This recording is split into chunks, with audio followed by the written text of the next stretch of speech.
Bonjour, je souhaite évoquer avec vous un principe que nous appelons l'affirmation positive. Lors de mes différents ateliers, cette notion est souvent confondue avec l'intention positive, la pensée magique ou d'autres techniques permettant d'obtenir, grâce à la loi d'attraction, ce que l'on souhaite dans notre vie. L'affirmation positive, contrairement à la pensée magique ou à l'intention positive, celle-ci ne constitue pas une attente, mais bien une réalité déjà accomplie. La pensée positive ressemble à la méthode Coué. Elle stimule notre mental en lui donnant à créer puis à matérialiser progressivement un souhait ou un désir dans notre vie, tel un mantra que nous nous répétons pour mieux nous en convaincre. Si elle n'est pas décisive, cette méthode constitue néanmoins un pas positif vers l'obtention de certains résultats. Elle produit aussi de nombreux échecs, poussant souvent ces nouveaux adeptes à délaisser rapidement cette façon de faire. Pourquoi ? En fait, la pensée positive va être créée par le mental, et donc par notre ego. Alors, savons-nous réellement ce dont nous avons besoin aujourd'hui ? Et si oui, comment pouvons-nous être sûrs et certains que notre demande concernant notre futur sera toujours idéale lorsque ce futur deviendra notre présent ? Notre ego évolue sans cesse, et donc nos attentes et désirs font de même. Bien souvent, nous nous sommes dit, étant enfants, « Plus tard, lorsque je serai grand, je mangerai autant de bonbons que je veux. » etc., etc. Une fois adultes, nous constatons bien évidemment que pour la majorité d'entre nous, il n'en est rien. Voilà simplement illustrer les limites de cette méthode. Efficace sur le court terme, plus incertaine sur le long terme. L'intention positive relève d'un autre travail. Nous allons tout d'abord élaborer notre pensée et vérifier que nos attentes ou désirs sont compatibles avec la vie que nous souhaitons mener. Nous allons donc prendre le temps de vérifier l'écologie de notre intention, à savoir les points positifs et négatifs pour nous et notre entourage immédiat. Ce travail préparatoire ressemble en tout point à la définition d'un objectif professionnel ou personnel. Le temps que nous investirons sera le garant d'une intention vraiment positive pour nous et atténuera avantageusement les débordements potentiels de notre ego, qui, il faut bien l'admettre, souvent veut tout et son contraire. Toutefois, cette technique, bien que supérieure à la première selon moi, a aussi des inconvénients. Et l'écueil majeur consiste dans le fait que l'intention, aussi bien construite soit-elle, produit une pensée, une incantation, qui peut être harmonieuse, mais qui met avant tout l'accent sur une situation qui n'existe pas encore. Je désire quelque chose, et désirant cette chose, je confirme à l'univers que cette chose n'est pas encore là. Partant du principe que nous envoyons notre intention à l'univers, donc, le champ quantique de tous les possibles crée une réalisation de manière assez automatique pour répondre à notre demande. Mais elle va créer aussitôt une potentialité contraire et de même force, puisque dans notre intention positive, nous demandons quelque chose qui en même temps n'est pas encore là. Ainsi donc l'univers crée cette chose et en même temps ce manque. Alors pourquoi cela fonctionne-t-il de temps en temps ? Il peut exister, à mon avis, au moins deux réponses. La première tient dans la loi des probabilités, qui veut que tout étant égal, et possible donc, nous pouvons espérer voir notre intention se réaliser. Gagner au loto, rencontrer la personne qui nous convient, mais il s'agit là simplement d'une loi de probabilité. Cette pensée magique ou intention positive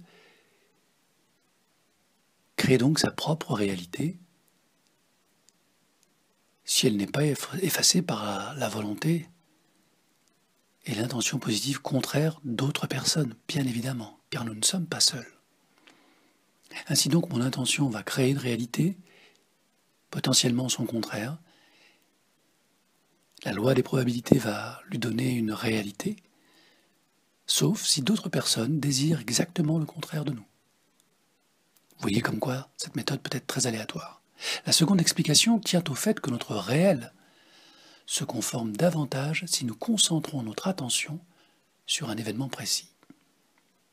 Cette fameuse loi de cause à effet universelle qui dit que si je me concentre chaque jour de manière intensive lors d'une méditation, par exemple, ou sous forme de répétition, de prière, de mantra, d'incantation, eh bien l'univers va répondre à cette demande en créant une potentialité plus grande et ainsi permettre l'émergence, la réalisation de cette intention. Si elle ne concerne qu'une personne, il s'agira d'une intention. Si elle concerne une multitude de gens, nous parlerons alors d'égrégores, voire d'objets informationnels, disponibles dans ce champ quantique d'informations qui nous entoure.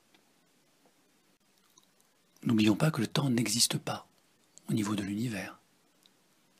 Ainsi donc, les forces créatrices qui vont se mobiliser vont le faire, mais nous ne saurons jamais vraiment à quelle échéance. Au vu de tous ces écueils, ma réflexion a évolué et j'ai travaillé sur une affirmation positive qui intégrerait toutes ces limites pour mieux les dépasser. Cette approche n'est pas nouvelle, elle a déjà été mise en œuvre depuis très très longtemps par une multitude d'accompagnants. Mais aujourd'hui, je vous propose une approche plus simple, plus accessible, de manière à ce que vous puissiez la tester et expérimenter tout ce qu'elle révèle.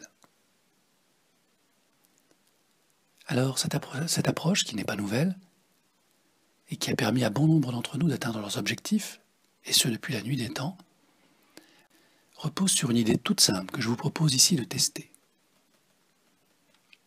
La première cause d'échec potentiel tient au fait que nos prières, intentions, souhaits ou attentes, comme je vous l'ai dit, sont émises par notre ego. Cette partie imparfaite de notre être, pilotée par notre mental, et ignorant, il faut bien le reconnaître, de 90% de la réalité qui nous entoure.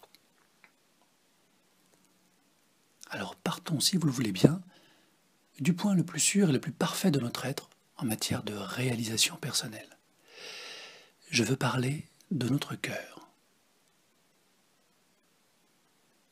Comment notre cœur, ce n'est pas juste un muscle? Eh bien non. Notre cœur est certes un muscle essentiel dans notre vie, mais il contient aussi des neurones.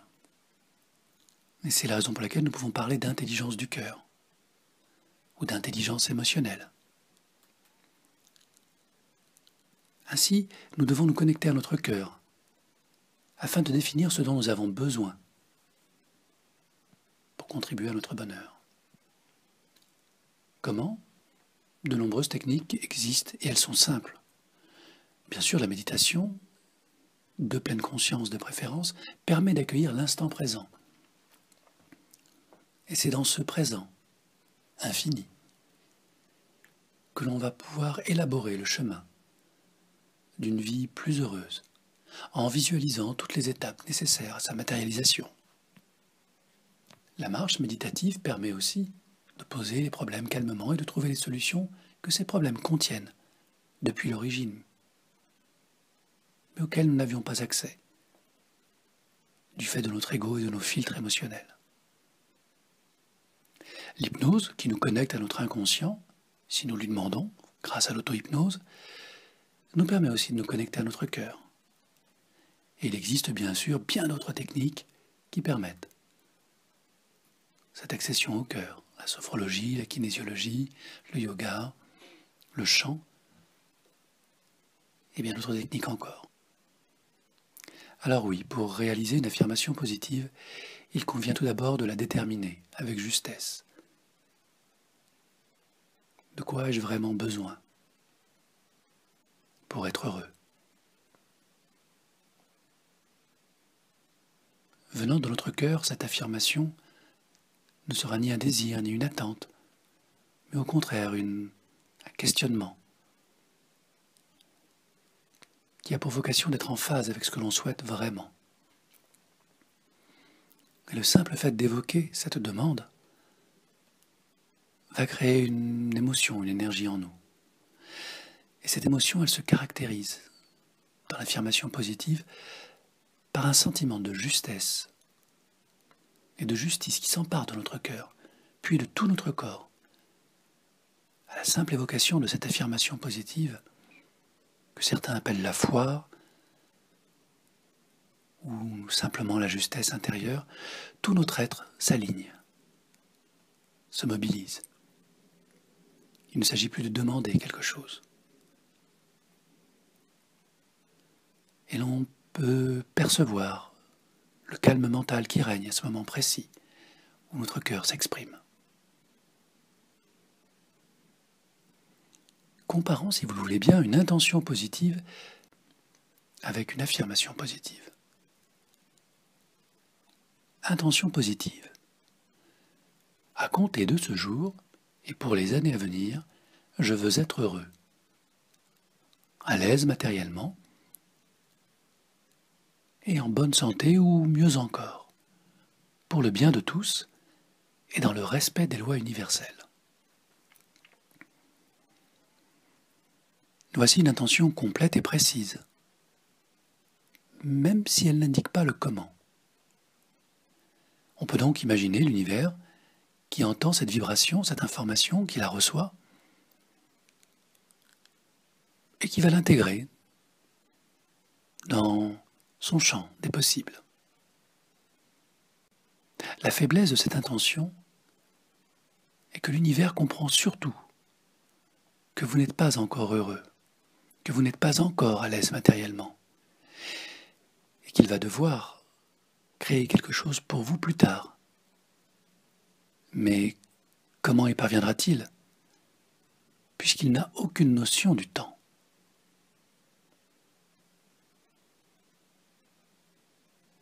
On perçoit dès maintenant la difficulté d'autoréalisation. Comparons maintenant avec une affirmation positive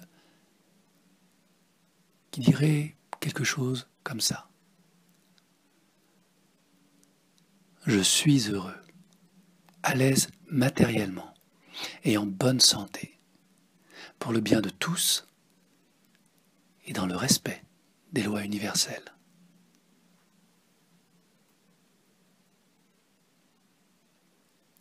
Peu de différence, en vérité. Et pourtant l'univers comprend davantage cette affirmation, car elle est juste et intemporelle, puisqu'exprimée dans l'instant présent. Elle ne contient aucune négation, elle ne concerne que moi, elle est positive. Et elle passe ainsi de l'expression d'un désir fantasmé à une affirmation réalisée. L'énergie ressentie est totalement différente. Testez-la. Testez votre propre affirmation. Laissez-la émerger de votre cœur.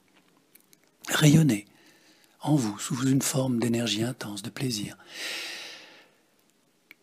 À chaque fois que vous vous connecterez à cette affirmation, cette énergie reviendra. C'est à cette condition que vous saurez que votre mental n'a plus le contrôle de cette affirmation, car elle est ressentie profondément en vous. Elle est vécue avec force, avec justesse, et elle rentre donc en résonance avec votre être tout entier, s'harmonisant parfaitement avec votre chemin de vie. Bien sûr, chacun pourra ressentir différemment les effets de cette affirmation positive. Mais tout à chacun en ressortira vivifié, apaisé, avec la certitude profonde que quelque part, il a retrouvé sa place. La foi est un acte conscient qui s'unit parfaitement avec notre structure inconsciente. On dit alors que la personne est ancrée, alignée, centrée, illuminée parfois. Cette puissante énergie irrigue effectivement tout notre être, tout notre mental. Elle existe et s'exprime pleinement, comme l'amour inconditionnel que nous pouvons ressentir pour un être cher. Il s'agit là de laisser émerger en nous une émotion profonde qui va jaillir dans une explosion de joie étincelante. Elle nous offre alors tout son potentiel de transformation intérieure. L'affirmation positive consiste à incarner ce que nous sommes vraiment, sans doute, ni peur, ni culpabilité. L'émotion juste n'a alors plus besoin d'être gérée, contrôlée ou étouffée. Affirmer son droit au bonheur est un devoir de chaque instant, qui nous libère et nous accompagne vers notre lumière intérieure. Je vous invite à tester cet état d'être en écrivant tout d'abord votre affirmation positive sur une feuille de papier, puis en la répétant jusqu'à ce qu'en vous vibre cette vérité intérieure. Si tel n'est pas le cas, alors modifiez votre affirmation et répétez-la encore et encore, à haute voix, puis silencieusement. Et remarquez comment l'énergie en vous circule, puis émerge de manière plus globale. Peu à peu, laissez une euphorie s'installer à chaque fois que vous connecterez mentalement à votre affirmation positive. Observez comment les choses évoluent alors autour de vous. Observez le regard de vos proches et même des inconnus dans la rue. Reconnaissez alors tout le travail accompli. Remerciez et profitez de cette nouvelle énergie qui rayonne en vous et tout autour de vous. Et soyez heureux. Merci.